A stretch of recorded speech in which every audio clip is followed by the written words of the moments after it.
E vamos orar ainda pela irmã Maria Helena, esposa do pastor Osório. Ele tem passado por um momento difícil, né, irmão Osório? E também a filha, né, a Regislane.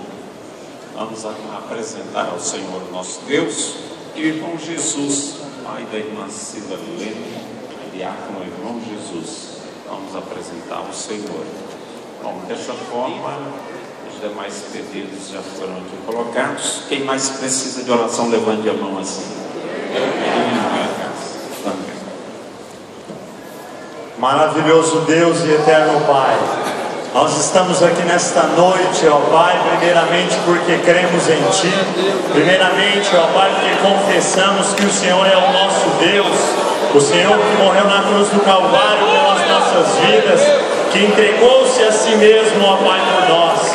Jesus, neste ato de fé, nós estamos orando a Ti, apresentando, ó Pai, a vida de cada um que pediu a oração aqui nesta noite, a vida daqueles que estão enfermos, a vida daqueles, ó Pai, que irão passar por procedimentos cirúrgicos. Deus querido, Deus poderoso, se for da Tua vontade, visite-os agora, ó Pai, realizando milagre, curando, ó Pai, e livrando de todo mal. E se for também da Tua vontade, ó Pai, que o Senhor use os médicos, para que eles possam, ó Pai, realizar os procedimentos de boa excelência.